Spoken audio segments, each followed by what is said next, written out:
at 4:31. Jeremy Corbyn has been elected as the new leader of the Labour Party in a landslide victory. The veteran left-winger secured almost 60% of the vote. We don't have to be unequal. It doesn't have to be unfair. Poverty isn't inevitable. Things can, and they will, change. A short while ago, Mr Corbyn celebrated with supporters at a pro-refugee rally in central London. Tom Watson is elected as the party's deputy leader. He's called on all MPs to respect the result. The Conservatives say Labour now represent a huge risk to the country. In other news, at least 2 British tourists have been killed after a train travelling to the Indian town of Shimla derailed. The train had been chartered privately and was carrying more than 30 British tourists. Authorities in Saudi Arabia order an investigation after a crane collapsed at the Grand Mosque in the Muslim holy city of Mecca, killing at least 107 people.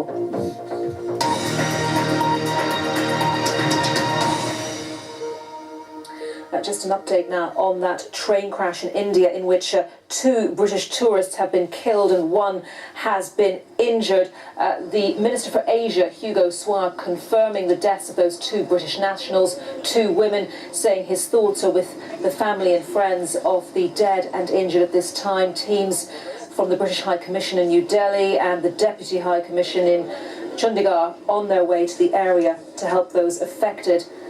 They were on the Calcutta-Shimla mountain line. It's a UNESCO World Heritage Site and a popular tourist attraction. We understand that the train had been privately chartered by the York-based travel company Great Rail Journeys to carry a party of 37 British tourists. More now on the landslide victory of the left-wing MP Jeremy Corbyn, who has been elected leader of the Labour Party with almost 60% of the vote. In a moment, we'll hear what Jeremy Corbyn had to say on accepting the Labour leadership. First, though, here's Christian Fraser with a look at the man and his policies. So here he is then, the new leader of the Labour Party, Jeremy Corbyn, at the age of 66, member for Islington North since 1983, no front bench experience, always the rebel until this point. I'm pledging to take Labour in a totally different direction. There'll be none of the austerity light of the other 3 candidates. He is vehemently anti-austerity. How did he do it? Well, he stirred the passions and the emotions of the Labour grassroots. It was a new kind of politics, said his supporters. Len McCluskey, the General Secretary of Unite, said he lit a light in the movement which he couldn't envisage some 4 weeks ago. But there are those within the party who are worried. Remember, he only got 10% of the support of the Parliamentary Labour Party. John Cruddas, the former policy coordinator under Ed Miliband, says he fears Jeremy Corbyn might be an early 80s tribute act. And remember this from Tony Blair: if your heart is in the politics of Jeremy Corbyn, he says, then you need to get yourself a heart transplant. So he needs to reunite the party, but can he do it around the policies in his manifesto? Let's take a look. As I said, vehemently anti-austerity, so there'd be higher taxes for the rich, protection for those on welfare. The Bank of England would be allowed to print money. He calls it people's quantitative easing, much more cash for things like railways, housing and digital. His policies on defence might worry some on the government benches. Of course, as the chair of the Stop the War campaign, he'd get rid of Trident. He may well pull Britain out of NATO if he was leader. And he's opposed to the airstrikes in Syria and Iraq. In terms of the railways, he'd renationalise those along with the energy companies. He's very much in favour of free education. His children, he wanted to go to comprehensive schools, so he'd scrap tuition fees for graduates, replacing them with grants. And in terms of Europe, with the referendum coming up, he sits on the fence a little bit. All he would say is he wants a better Europe, whatever that may be. So, Jeremy Corbyn then, a very different Labour Party under him. Maybe interesting to see who he puts in his shadow cabinet. Maybe those that were in that cabinet in May may well be the rebels. Christian Fraser. Well, in his acceptance speech, Jeremy Corbyn called for a decent and better society, including greater equality across the world. Here's more from the new Labour leader. Can I start by thanking everyone who took part in this election, this huge democratic exercise of more than 500,000 people all across this country.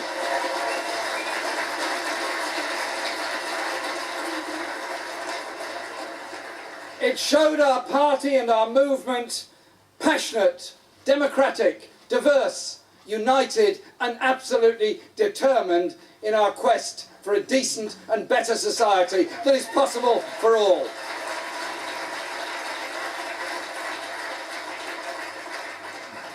And there are many people I want to thank before I say a few words, if I may. First of all, to Ian McNichol, the General Secretary of the party, and all of the party staff for their incredible hard work during this campaign, the general election campaign,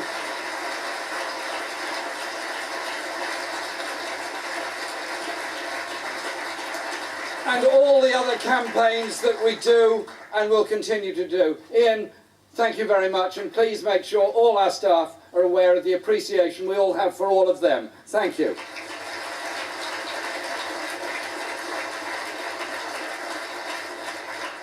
I want also to pay a huge thanks and tribute to Harriet Harman, who has been our acting leader and our deputy leader, and before that, our acting leader.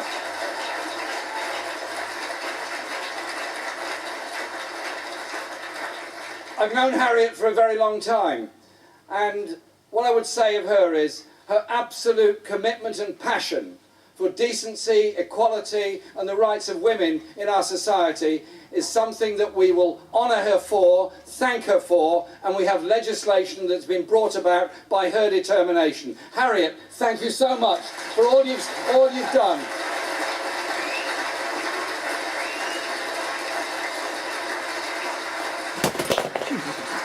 And the way in which you've led the party since the tragedy of the election result in May. I want also to thank and congratulate Tom Watson on his election as Deputy Leader of the party. Tom is passionate about communication, passionate about holding the state and unaccountable people who don't wish to be accountable to account. Tom's your man to do that.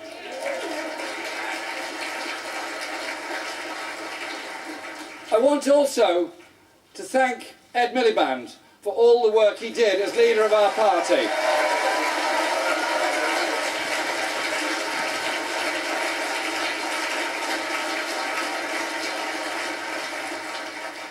I had a very long conversation with Ed a couple of days ago, and I thanked him for his work as leader of the party. I thanked him for his work as Environment Secretary and somebody who's passionate about defending the world's environment against the way it's being destroyed at the present time.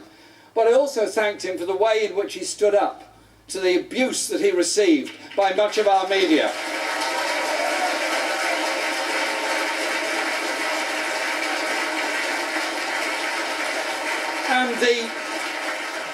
And the dignity he showed when his late father, the great Ralph Miliband, was so brutally abused by some of our media.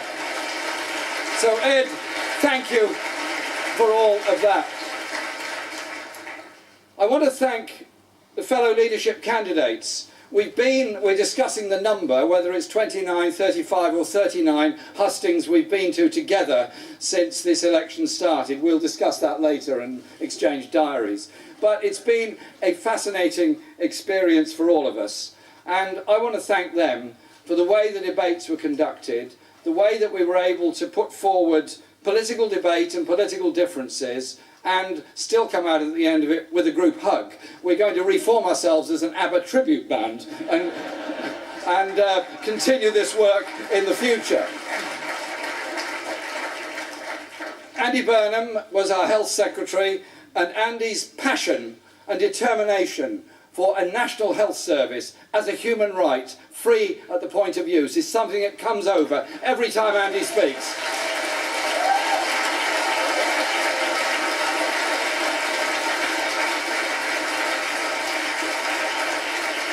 And his passion for comprehensive education to ensure all children have a reasonable, fair and decent start in life. I want to say thank you to Yvette Cooper for all the work she's done in government and in the party, but in particular over the past few weeks, helping to shape and turn round public opinion to show sympathy and humanity towards refugees and the way they're treated.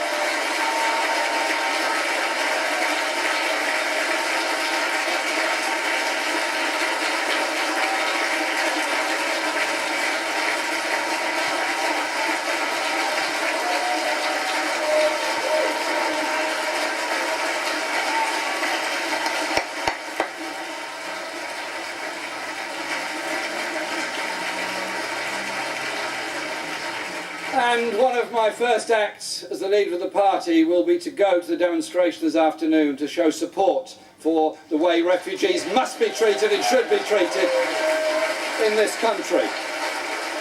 I want to thank Liz Kendall for her friendship during this campaign, for the way we've managed to have some moderately different opinions on a number of issues, but we've managed to maintain a very good friendship. And Liz is somebody that I admire because she absolutely stands up for what she believes in. Whether it's easy, simple or popular, or uneasy, not simple or popular. So Liz, thank you very much.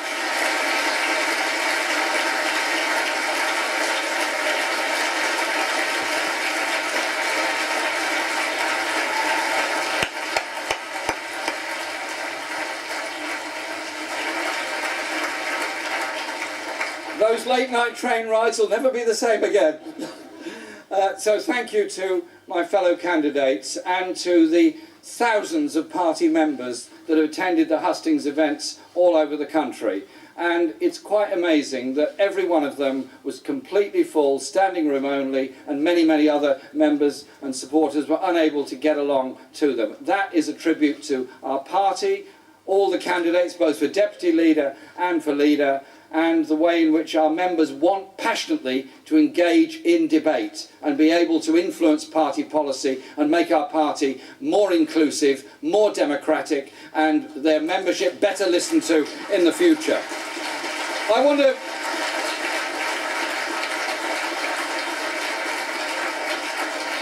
thank my own campaign team. They've been absolutely amazing. We came together after we had got onto the ballot paper, I appreciate with difficulty, and I want to say thank you to the 36 members of Parliament, well 35 plus me because I nominated myself, for nominating me for this position. I know some of them had possibly some reluctance to do so, it is reported, but they did so in a spirit of inclusion and a spirit of democracy. And I thank them for that, and I look forward to working with all of them after this election campaign because we've got great work to do in the party. And so our campaign began with very little, and we gained support, we gained volunteers, and I thank the unions that nominated me, Unite, Unison, the TSSA, ASLEF, the Communication Workers Union, the Prison Officers Association, the Bakers Union, the Socialist Education Association, the Socialist Health Association, and the support received from the RMT Union and the FBU, and all the other unions that took part in this campaign. We are a party organically linked together between the unions and party membership and all the affiliated organisations. That is where we get our strength from.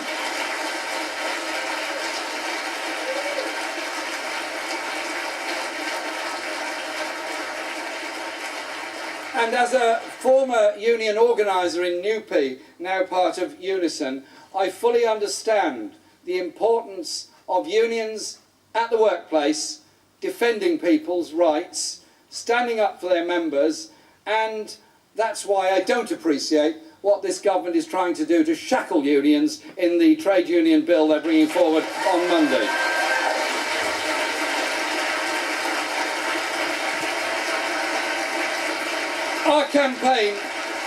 Our campaign attracted the support of 16,000 volunteers all over the country, organisers in each part of the country that organised all the events and meetings that we have held. And in total, we've done 99 of those events. Today is the century, and we are here at the end of this very long campaign. And it's been quite incredible, the numbers of people that have come forward to join our party. But before I go on to that, I want to just say a big thank you. They all know who they are.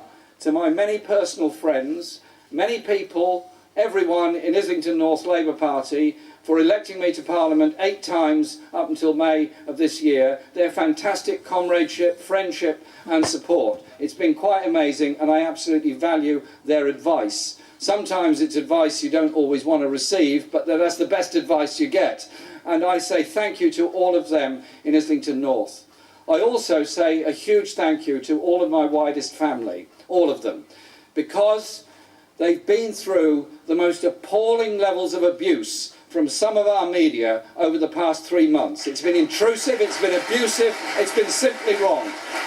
And I say to journalists, attack public political figures, make criticism of them, that's okay, that is what politics is about. But please, don't attack people who didn't ask to be put in the limelight, merely want to get on with their lives. Leave them alone in all circumstances.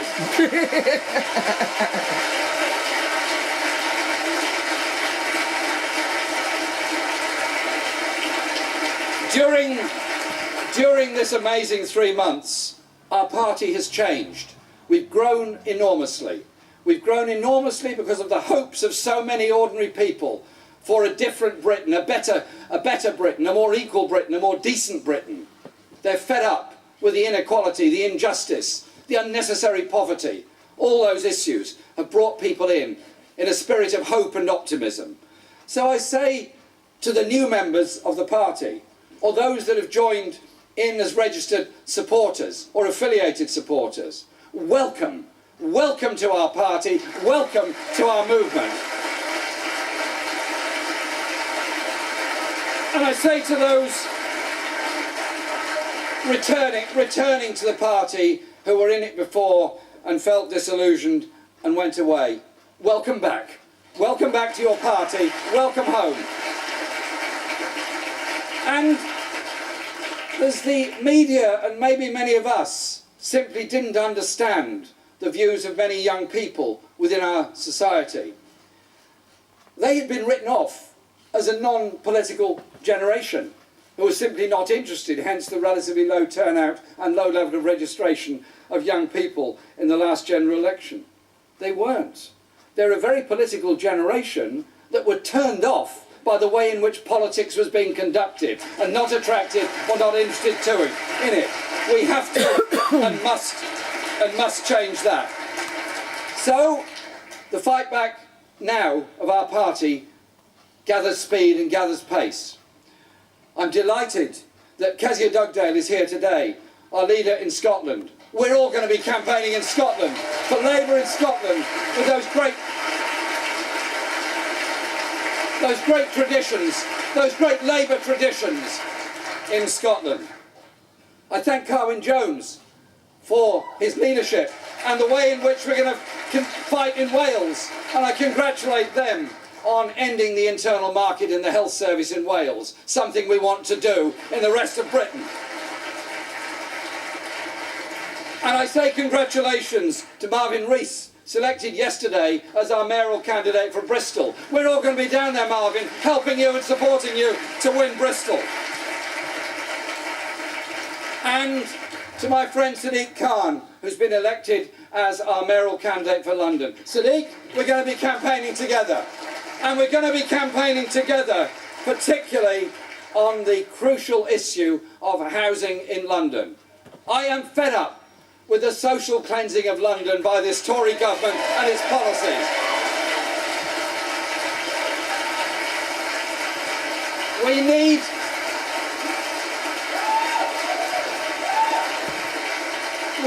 a Labour mayor.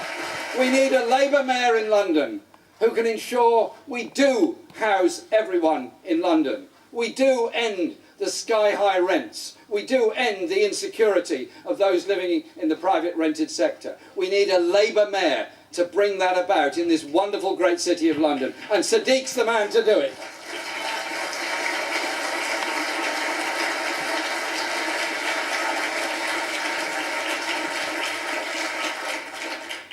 This week, the Tories will show what they're really made of.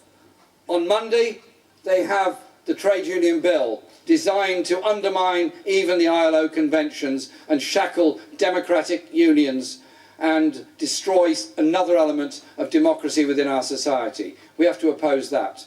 They're also pushing the welfare reform bill, which will bring such misery and poverty to so many of the poorest in our society. I want us as a movement to be proud, strong and able to stand up and say, we want to live in a society where we don't pass by on the other side of those people rejected by an unfair welfare system. Instead, we reach out to end the scourge of homelessness and desperation that so many people face in our society. We're strong enough and big enough and able to do that. That is what we're about. There are many, many issues we face, and many people face desperation in other parts of the world. And I think it's quite incredible the way the mood in Europe has changed over the past few weeks, of understanding that people fleeing from wars, they are the victims of wars, they are the generational victims of war, they're the intergenerational victims of war, end up in desperation, end up in terrible places, end up trying to gain a place of safety, end up trying to exercise their refugee rights. They're human beings just like you, just like me. Let's deal with the refugee crisis with humanity, with support, with help, with compassion, to try to help people who are trying to get to a place of safety, trying to help people who are stuck in refugee camps, but recognise going to war creates a legacy of bitterness and problems. Let us be a force for change in the world, a force for humanity in the world, a force for peace in the world, and a force that recognises we cannot go on like this. It's with true. grotesque levels of global inequality. It's true. Grotesque threats to our environment. You go all and around create the world, war and come and without give them rich refugees. and powerful It doesn't governments mean stepping any- up to the plate You to should make stop sure the war. our world becomes If they don't safer fight, they and don't better. look for refugees. And those people don't end up Refugee. in poverty, in refugee camps, wasting their lives away when they could be contributing so much to the good of all of us on this planet. We are one world. Let that message go out today from this conference centre here in London. I conclude by this. The Tories have used the economic crisis of 2008 to impose a terrible burden on the poorest people in this country. Those that have seen their wages frozen or cut, those that can't afford to even sustain themselves properly, those that rely on food banks to get by. It's not right, it's not necessary, and it's got to change. We need an economic strategy that improves people's lives, that expands our economy, that reaches out to care for everybody. You can't do that if at the same time you do nothing about grotesque levels of inequality within our society. We need to develop an economic policy that deals with those issues. And so our party is about justice, is about democracy, it is about the great traditions we walk on. Those that founded our party and our movement, those that stood up for human rights and justice, the right for women to vote, the right for others to vote. We stand here today because of their work. But we go forward now as a movement and a party, bigger than we've ever been for a very, very long time, stronger than we've ever been for a very long time, more determined than we've been for a very long time, to show to everyone that the objectives of our party are intact. Our passion is intact. Our demand for humanity is intact. And we as a party are going to reach out to everyone in this country to take us on that journey together, so no one is left on the side. Everyone has a decent chance in life and a decent place within our society. That's what Labour was brought about to achieve. That is what we're going to achieve. This election campaign is, as we see here, about shaping our future. Our party is going to, I hope, become more inclusive, more involved, more democratic, and we're going to shape the future of everyone in this country in a way that I think will be remembered as something that is good for everyone, that brings about the justice that we all crave, and that is what brought us into this wonderful party and this wonderful movement ourselves. I say thank you to everyone for all their support, friendship and comradeship during this election process. And I say thank you in advance to us all working together to achieve great victories, not just electorally for Labour, but emotionally for the whole of our society, to show we don't have to be unequal, it doesn't have to be unfair, poverty isn't inevitable, things can and they will change. Thank you very much.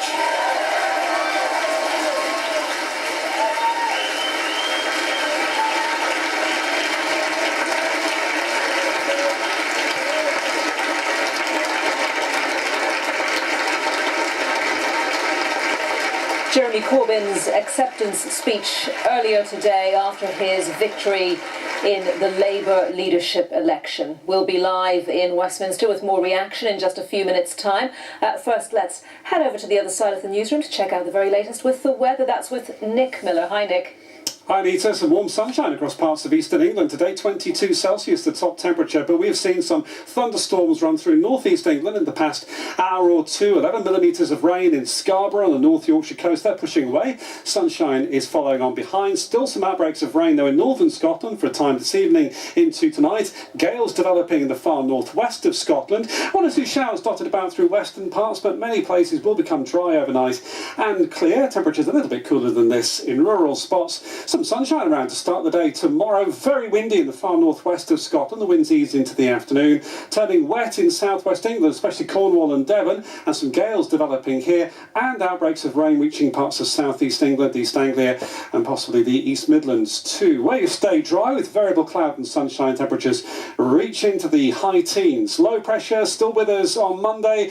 Plenty of showers for England and Wales. Could see a bit of rain through parts of eastern Scotland for a time. I think Scotland and Northern Ireland seeing the best of it on Monday, and it's a really unsettled week ahead. You can watch our weather for the week ahead video online. Do you seek solitude or like meeting new people? Are you inspired by the familiar or the unknown?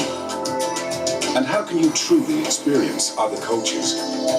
For the Filipinos, the whole world is a stage. Whether you're discovering new destinations or revisiting popular places, There is something still quite cool about driving Route 66. let the travel show be your guide to the world. Tomorrow at 8:30 on the BBC News Channel.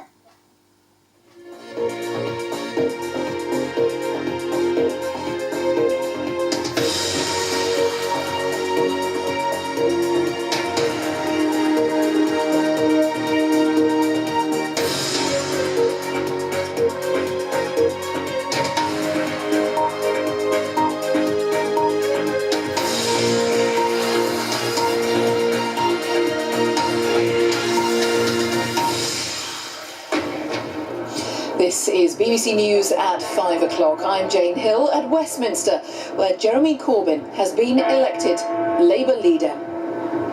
251. The veteran left-winger, an outsider when the contest began, won a landslide victory. His first act as leader was to attend a pro-refugee rally in central London. We as ordinary decent people stand up and say to our government, recognise your obligations in law. We'll keep the red flag flying here. His win has been hailed by the left wing of the party, and the former leader, Ed Miliband, gave him his support. I'll be offering Jeremy Corbyn my support, and I hope people across the party do so too. I hope also, and I expect him to do this, that Jeremy reaches out to all parts of the party.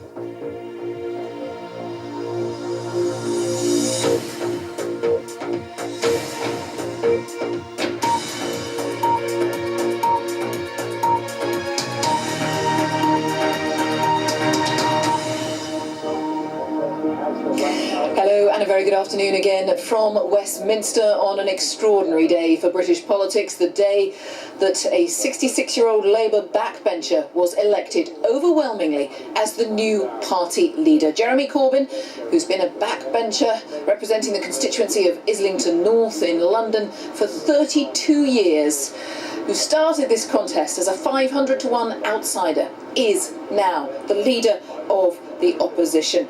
In his victory speech, he told party members and supporters that it is time for the party now to unite. Let's just take a look at some of the figures in this election and the actual breakdown of that vote.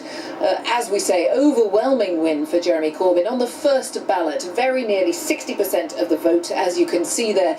He pushed Andy Burnham into second place. Andy Burnham, who started this contest as the favourite. He took just 19% of the vote. Yvette Cooper a little behind him on 17%, and then the fourth candidate, Liz Kendall, polling just 4.5%. We found out today who the deputy leader is going to be as well. Of course, that is Tom Watson. He won through, the MP for West Bromwich. He beat rivals including Caroline Flint and Stella Creasy. In the immediate aftermath, though, of the announcement that Jeremy Corbyn had been elected, a number of senior members of the party came out pretty quickly and said they would not be working alongside him. Tristram Hunt and Rachel Reeves were among those who said they would go to the backbenchers. The new Labour leader has also proposed changes already to the weekly Prime Minister's questions. He says, in fact, he would like to share out those question sessions between a number of the party's MPs. Well, lots to discuss. What does it mean for the Labour Party in the coming weeks and months? What does it mean for British politics? We'll debate all of that for people who were for and against Jeremy Corbyn. But first, we'll start the hour with this report from our political correspondent Robin Brandt. It does contain some flash photography. His white hair just visible amidst the scrum. This is what you call a confident arrival for Jeremy Corbyn.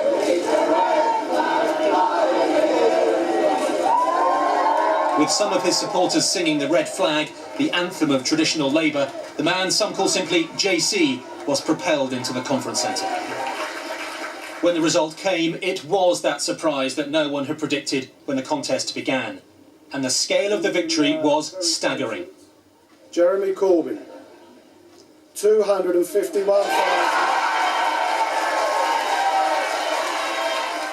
He obliterated the others, winning in the first round by a huge margin. So, for the first time as leader of the opposition, Jeremy Corbyn started by thanking everyone who took part in this election. This huge democratic exercise of more than 500,000 people all across this country.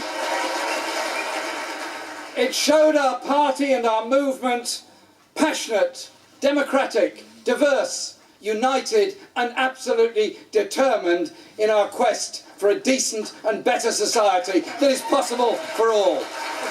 He obliterated the others, winning in the first round by a huge margin. But he was conciliatory, perhaps a sign he does want to reach out. Later, outside a Westminster pub, he spoke to the BBC. Fantastic moment, fantastic mandate for change in Britain, fantastic enthusiasm for real democratic politics. It's a great day. The spin doctor said no more, but then came his warning to Labour MPs who've already quit top jobs in protest at his election. There's going to be an inclusive, open process. I hope everyone will recognise the mandate we've received and that party members expect our party to deliver for them in Parliament. So, who is Jeremy Corbyn? Comrade Chairman. A veteran MP of 32 years, he looks now as he did back then. He spent decades on the periphery of his party, associating with controversial causes, including the IRA and the Palestinian group Hamas. Now, 66 years old, he's a vegetarian who's never far from his bike. So, Saturday the 12th of September 2015, the day the Labour Party got a new leader it never ever expected to get, and the day it got a leader that the vast majority of its MPs don't support. There'll be euphoria for Team Corbyn, but once that's passed, the big challenge is now keeping Labour together. The man who used to be Labour leader was quick to offer his support, but there was a warning too. Our party is a broad church. always has been, always will be, and the task of the leader is to reach all parts of that movement, and I believe that's what Jeremy should do. I think obviously he and Tom and the new leadership team will now want to be reaching out across the country to the public, because that's what this has now got to be about. It's not just our debate within the party that we've had for the last few months, but about the country as well. He'll savour the moment he never thought would happen, the moment some of his critics hoped they would never see. Now the challenge for Jeremy Corbyn is, can he make the group hug last? Can he keep Labour together? Robin Brandt, BBC News, Westminster. Well, so much to debate. Let's start that discussion with John McTernan, who I'm pleased to say is with me, Director of Political Operations under Tony Blair. We heard 3 big warnings from Tony Blair over the course of the summer. Was he right? Is this going to be a disaster? Well, the difficulty for Jeremy Corbyn, well, the difficulties start now. He's got to get himself a team. He's got to work out how to act in Parliament, how to handle Prime Minister's questions, and finally he's got to deal with the electorate. And the big issue is the Labour Party may have changed, but the electorate haven't. They didn't vote Labour because they don't trust Labour on running the economy, don't trust Labour on immigration, don't trust Labour on welfare, and Jeremy Corbyn's going to have to deal with that. All the pollsters he'll employ for the Labour Party will tell him that. So either he's got to change or the voters have to change. Well, he might persuade voters that he has credible economic policies. He might come here on Monday and lay forward his plans. And why is there an assumption that won't work, that it just won't fly? Because when the public voted for a right-wing government, a majority Tory government, they weren't saying what we'd really, really like as a left-wing Labour government. That's the central proposition of the Corbyn campaign, that people only voted for UKIP and Tories, right-wing parties, because the Labour Party weren't left-wing enough. And on economic management, people have got a very clear idea of what sensible economic management is. He's doing something about the debt, doing something about the deficit, and it is not the Corbynomics proposal of just printing money, getting the Bank of England to print more money and using that to fund public services. The public don't understand the technicalities, but they certainly know that's not good economic management, and that's the worry. There's some central Corbyn policies that will not run with the public, and the Tories will be quick to making that the centre part of their attack. So why did so many people vote for him straight through in the first round? A huge response. He's tapped into something, hasn't he? Yeah, he's tapped in to a lot of people who were going to vote Labour anyway, and the point is Labour is under 30% in the polls, and what he's mobilised is people who want a more left-leaning and a greener Labour Party. He's not tapped into anything in the public, and this is the difficulty. We have to win elections not inside the Labour Party, we've got to win them in the country at large, and the electors know what they want and they know what they like, and they've got a Tory government and the Labour Party. I don't know a single person who voted for Jeremy Corbyn who believes Jeremy Corbyn can win the election in 2020. So basically the Labour Party has abdicated any responsibility for trying to reverse anything the Tories do for at least the next 10 years. And I think the voters won't like that. I certainly don't like it. And I think it is going to be a very, very hard time for the most disadvantaged people in the country, the ones who need a Labour government to defend them. So what should happen now, do you think? What is going to happen, given that he does come in with a mandate? Well, it's very clear that Jeremy Corbyn's got a set of ideas. He should be allowed to run the Labour Party. He's the leader, he's got an overwhelming majority. He's going to have control of £7 million a year of short money. He can employ the staff he wants, he can appoint the shadow cabinet he wants, and the front bench he wants. In the end, the proof will be what the voters do. And I don't believe that the package that he's proposing to the public is sellable at any speed. And so we'll see next May in London in the mayoralty, we'll see next May in Wales, we'll see next year in the council elections, the public's first verdict, and the only hope for the Labour Party to be successful in the next period is Alan Johnson's leadership of the EU campaign, where Labour are on the side of the public, are on the side of business, are in the right place, and could save some popularity, and there may be some rebuilding for the future possible there. John McTernan, very good of you to come talk to us. Thanks very much for your time. Thanks for being with us. Well, Jeremy Corbyn, quite soon after he was announced as the new leader, came to a rally not far from here, just around the corner in Parliament Square. It had already been planned. It was a rally in favour of refugees, and he went out and addressed the crowds at that. Let's just hear a little of what he had to say just a few hours ago. our objective ought to be to find peaceful solutions to the problems of this world,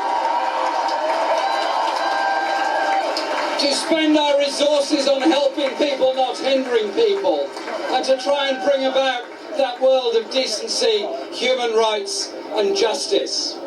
And so, none of this is simple, none of this is easy.